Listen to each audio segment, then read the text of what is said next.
How's it going, everyone? Welcome to episode 3 of my series, Artifact Hunter. The series in which I will start with a fresh level 65 account that has no artifacts on it, and one by one, hunt them all down in New World, showing you how I go about getting them, and how long it takes me to get each one. But first, please consider giving the video a like, and subscribing to the channel. It helps out massively. Now, let's get into it. If you're just here to see how I got certain artifacts, feel free to use the timestamps below to jump to specific ones. But if you're here to follow me through the entire Artifact Hunter journey, let's get started. Last time out, we hunted and acquired Jinn Headwrap, Scorpion Sting, and Venom. If you missed that episode, links to it will be in the top right of this video and in the video description below. Go check that out if you want to see how long it took me to acquire those artifacts. Since that episode dropped, we had a whole new batch of artifacts released with Season 6. That means I have to add these additional artifacts to the hit list, and this is how it's shaping up after doing so. If you're wondering how to get any of the new artifacts, a link to a video showing you how to get all of them will be in the top right of this video and the video description. I wanted to start things off in episode 3 with a method I could do that could net me 2 different artifacts at once, so I could start knocking some more off the hit list quickly. After researching for a bit, I decided those artifacts would be the Abyss and the Grey Wizard's Hat. Both of these items have a chance to drop in when you complete a major level 65 plus Corrupted Breach. But first, I was after the light headwear, Grey Wizard's Hat. This artifact increases your max mana by 100% of the base value and gives you a larger intelligence bonus than other pieces of armor would give.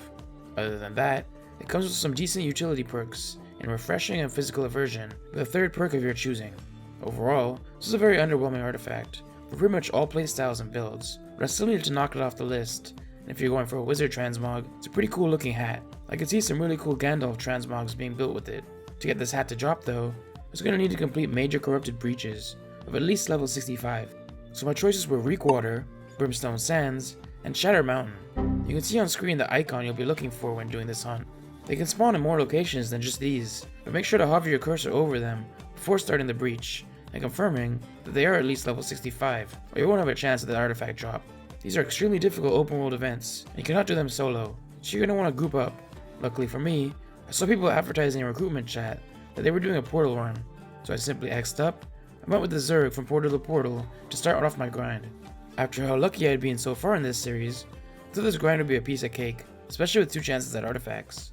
But after my first 5 portals, I still had nothing to show for it, and the reality began to sink in that this might actually be a longer grind than I expected. I went on for portal 6, 7, 8, 9, and 10, but still, not even one artifact to show for my grind. Luckily the groups I ran with were good, so we could knock out every portal in roughly 2 minutes, but with travel time, I saw myself 1 hour into portal hopping and still no artifacts. I pushed on though, for portal 11 and 12, with no luck, and just when I was about to call it quits for a while, I managed to get the Grey Wizard's Hat to drop on portal number 13. So after 1 hour and 20 minutes of portal grinding, I managed to successfully hunt down the 7th artifact in the account, the light headwear, Grey Wizard's Hat. That brings the total grind time up to 4 hours and 40 minutes.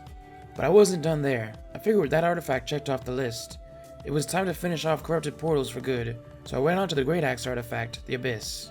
This is an awesome artifact, and one of my favorites in the game by far. Not only does this artifact convert 99% of your damage to void, and deal 15% more damage when your mana is below 100%, but it'll replace your base weapon scaling with intelligence if your intelligence is higher. This allows you to make really unique and fun to play magic Great Axe builds that give you tons of damage and mobility, because you can now pair your Great Axe with intelligence based weapons. I love to throw on this artifact and pair it with the Fire Staff, doing tons of damage with my Fire Staff abilities before switching to the Abyss to execute my opponents. Plus, with the Great Axe charge ability and burnout from the Fire Staff, you can get out of dangerous situations so easily.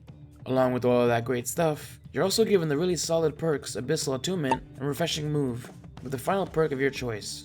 I can't say enough good things about this Great Axe. It was one of the first artifacts to come out, and it's remained as one of my favorite ones since then. Plus it looks awesome for the Transmog collection.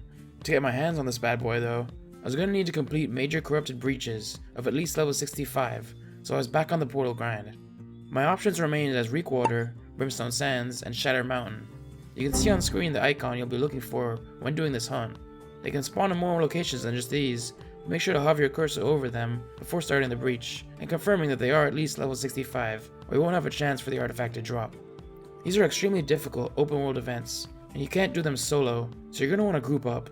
The group I ran with to get the Grey Wizard's Hat was still running around, so I X'd up to rejoin them and got back on the grind. Surely this time around, I would get luckier than I did last time. After portals 1, 2, and 3, without seeing the abyss drop, I was worried I might have another unlucky grind ahead of me. But turns out it wasn't so bad, as although I didn't get it on portal 4, I would get the abyss to drop on portal number 5, adding artifact 8 to the account, with a minimal grind time of only 30 minutes.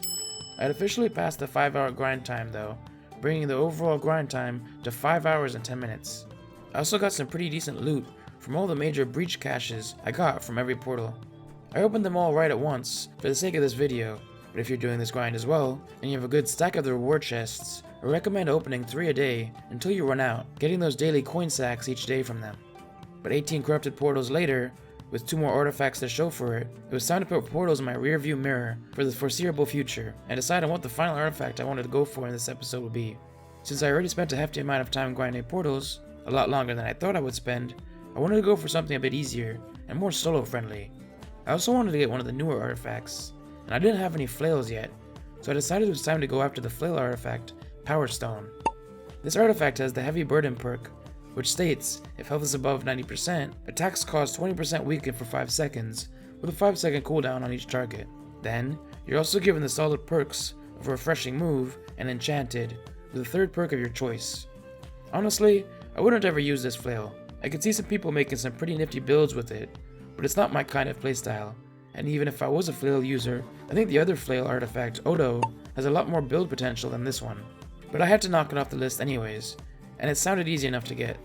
Plus, it's a pretty cool piece for the transmog collection. In order to get Power Stone though, I was going to need to complete Soul Trials, as it can drop from any of the Soul Trials. This is endgame solo content that is unlocked at level 65, that'll see you taking on bosses you fought previously throughout your questing in New World, but at a higher difficulty level. But don't worry, they're not difficult at all. To start one, simply go to the activities menu and click on Soul Trials. There's 3 random ones each day, so click on any of them and press enter. They all are different, but as you finish one, you have a chance to be rewarded with a Power Stone artifact, along with several other cool pieces of gear for transmog, and dark matter as well. So, with that all in mind, I headed on over to complete my first soul trial on the account, and I decided to go with the trespassing in the Motherwell. Hopefully this grind was actually going to be as easy as I predicted, unlike the portals. And sure enough, I was right on the money. The luck was back on my side, as I managed to get the flail to drop on the very first soul trial I completed, with a grind time of only 2 minutes. That means the flail artifact, Power Stone, sees itself becoming the 9th artifact achieved on the account. But with 3 new artifacts added to the collection, I decided to hang up my hat and call it a day. The collection is starting to shape up nicely, with 3 more artifacts being added to the collection today. The episode started off a bit shaky, with a lot more grinding than I expected, but the soul trials at the end more than made up for it, bringing the grind time total way down. Throughout this period, I've also been working on a couple of kills of Finash, in hopes of getting Odo, the other flail artifact, but still no luck on that end. And I also have been working on getting Inferno. Maybe next episode I can finally get those to drop. But by the end of episode 3, we had an additional 3 artifacts to the collection, with a decent grind time of 1 hour and 52 minutes. That's a significant increase from episode 2's minimal 40 minutes of grinding, but it's not bad overall. We end the episode though, with 9 artifacts in the bank, from 5 hours and 12 minutes of grinding. Not a bad start. Let me know what artifacts you'd like to see me hunt for next. I would like some kind of jewelry to improve my build further, but I'm open to anything.